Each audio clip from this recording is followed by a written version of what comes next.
Bonjour. Voilà, aujourd'hui, on va faire la troisième des paroles, des 10 paroles. Et c'est « Tu n'utiliseras pas le nom de l'Éternel en vain, car l'Éternel ne laissera pas impuni celui qui utilisera son nom à la légère. » Alors, le nom de l'Éternel, ça c'est extrêmement important, de ne pas mettre de légèreté dans ce nom-là. Pourquoi ? Eh bien, parce que dans la Bible, le nom est intrinsèquement lié à la vie et à la personne qui le porte. Poser le nom de Dieu, c'est Yud He Vav He, sur n'importe quelle situation, c'est juste pas possible. Vous voyez, c'est pas parce que je dis au nom de Jésus, sois guéri, que la personne va être guérie. C'est pas magique. C'est pas magique. Est-ce que c'est ta volonté, Seigneur, qu'il en soit ainsi ? Qu'est-ce que tu veux guérir dans la vie de cette personne ? Vous voyez, c'est pas une espèce de truc magique qu'on dit à la fin de la phrase au nom de Jésus et tout va se régler. Non, non, non, ça marche pas comme ça. Au contraire, Dieu va nous donner d'entrer dans les profondeurs de son nom et au fond de ses noms, parce que son nom Yud He Vav He, après il se décline, j'allais dire il se colore. Et puis il prend vie, forme en la personne de Jésus Yeshua. Et là non plus on peut pas faire et dire n'importe quoi au nom de Jésus Yeshua. Vous voyez, il y a parfois cette idée qui traîne que Dieu est bon. Dieu est amour, Dieu est bon. Et parfois, des gens pensent ou pourraient ou croient que sous prétexte que Dieu est bon, eh bien, je fais ce que je veux. Voilà, Dieu est amour, je fais ce que je veux. Non, non, je ne fais pas ce que je veux. Voilà, Dieu est bon, mais il y a des choses qu'il ne permet pas. J'allais dire Dieu est bon, il n'est pas con. Il n'y a qu'une lettre qui change.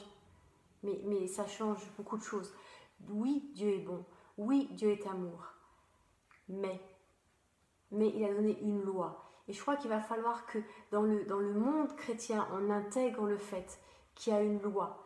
Et qu'il faut apprendre à devenir des disciples.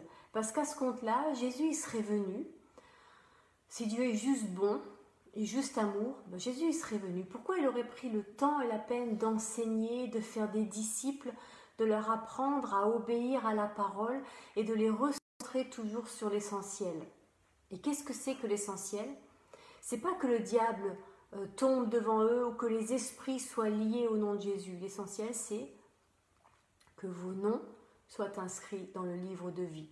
Et Paul le dira d'une force incroyable à la fin de son parcours sur la terre, il dira « J'ai remporté la victoire, j'ai gagné la course, j'ai gardé la foi. » Et je sais qu'un jour, ça m'avait percuté, disant « Seigneur, mais c'est tout, il a juste gardé la foi. » Avec tout ce qu'il a vécu, il aurait pu se vanter de tellement plus.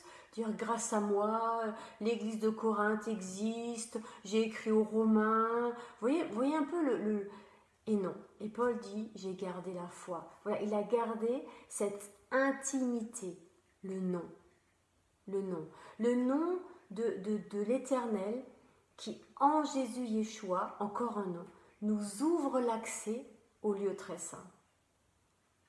Et c'est tout ce qu'il a gardé, au fond, cette intimité-là.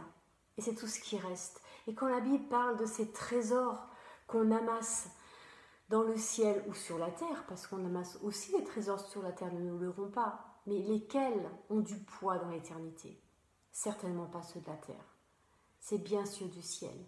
Et ceux du ciel, c'est tout ce que le Seigneur va faire en moi, va dans le fait de me façonner à son image. À son image.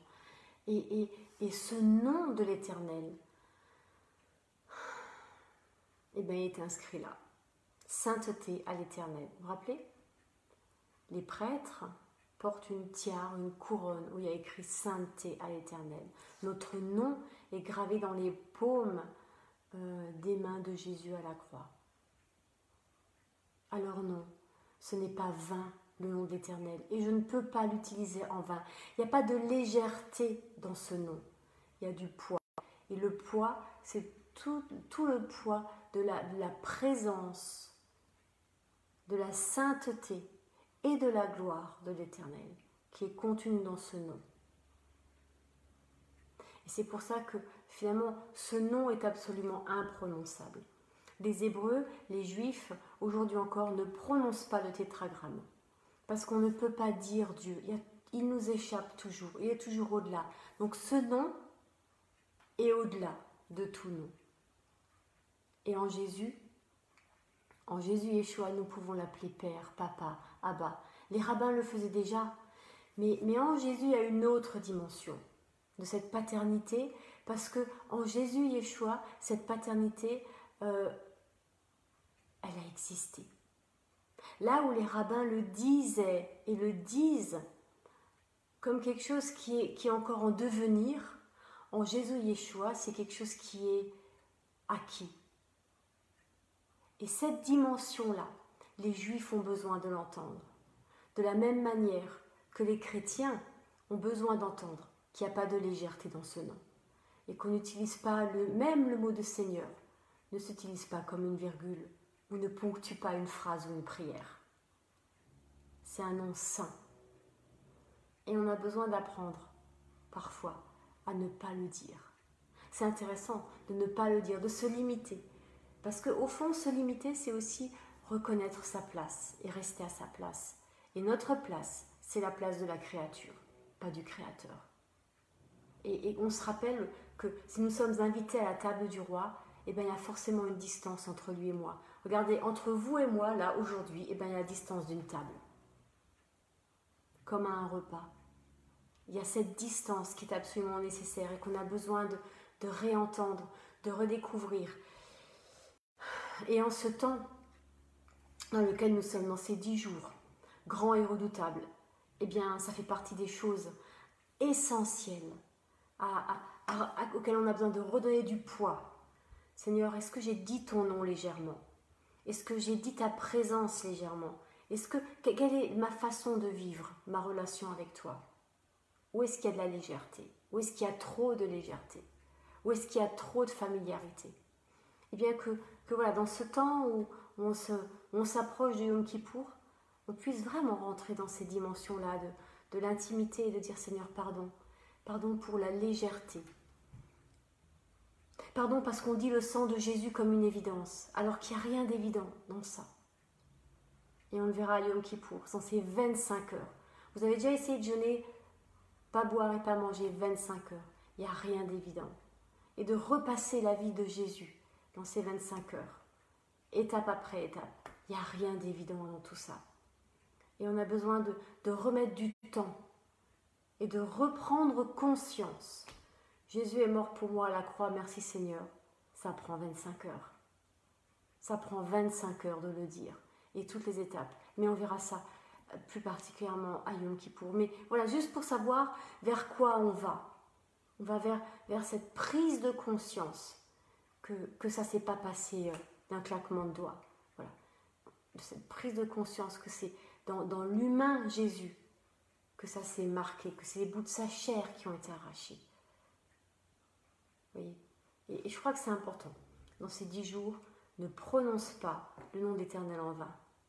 Alors, arrêtons-nous sur ce nom de l'Éternel, juste pour